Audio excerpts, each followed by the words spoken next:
Hey everyone, my name is Maritza Reyes, and this is project number 2 for Geography 777. So for this project, I decided to make a recreational mobile app for Griffith Park.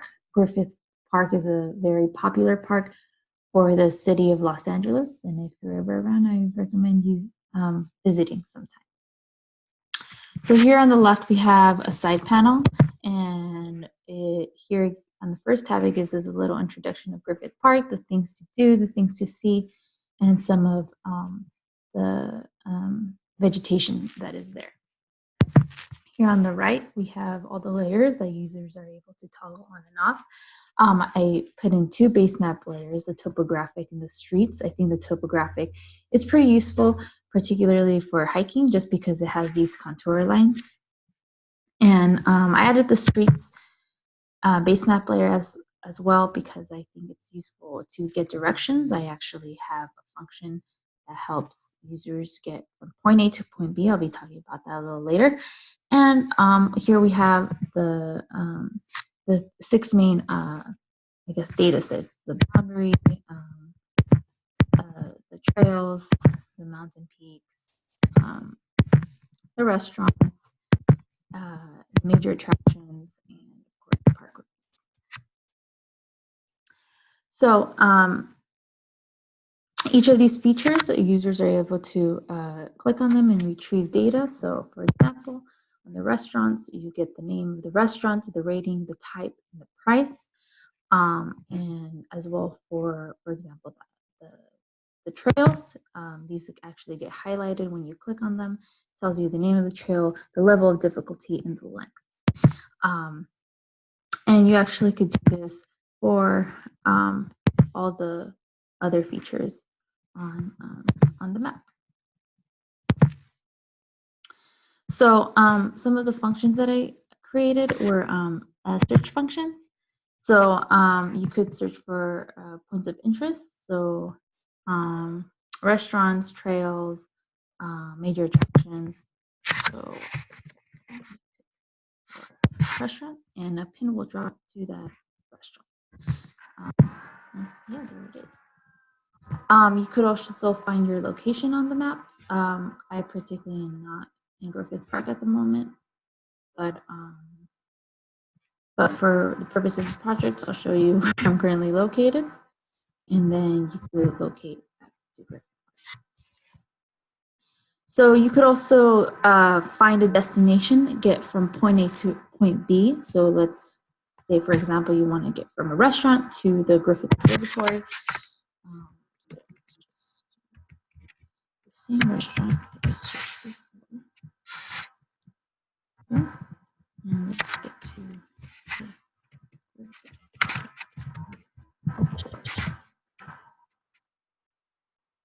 So as you can see, it'll route you from Beach Cafe to the Griffith Observatory, and also instructions are here on the left. I mean directions. Sorry.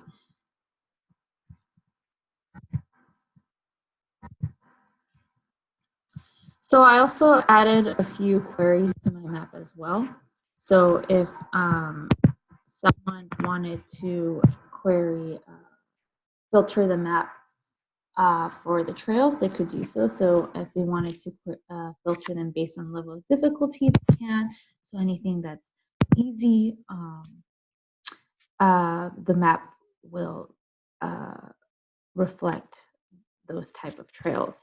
So if you go ahead and select them, it'll tell you the level of difficulty. And we go back to showing all the layers. Showing all the trails, and you could also do this with the length of a trail. So anything that's less than 1 mile, and then everything that's maybe more than 3 miles. And then again, you could go back to just showing all the trails. I also did this with restaurants. So someone who wants a high-rated restaurant, they could filter the map with the that type of rating. So, and they could do it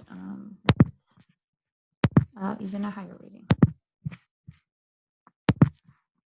Go back to showing them all. And then you could also filter with a filter by type.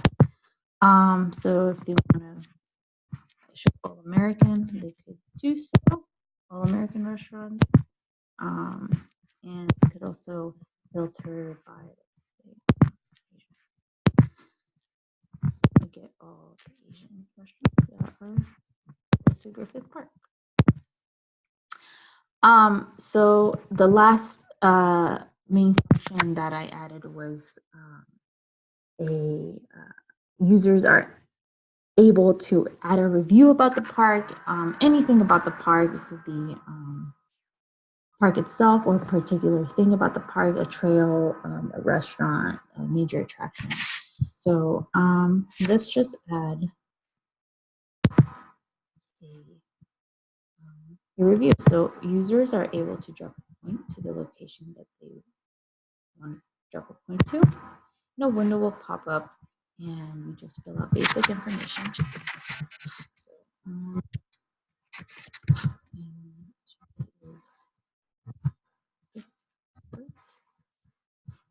and category, let's say major attractions, and let's say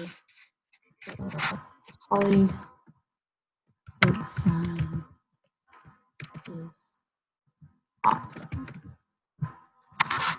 And so you submit it, and it goes ahead and submits in a database. And here, and if you click on the review, you'll see it right there. So the last thing would be if users would want to see this map in a mobile form, I guess they could also do that. They could actually see this on their phone. So and there it is. There is Griffith Park, and users are still able to do all the functionalities and go through, still be able to filter and add data to the map. And lastly, what I did just want to point out was in terms of resources, users are also able to see the sources that help create this map. And all of these links take you to a different tab.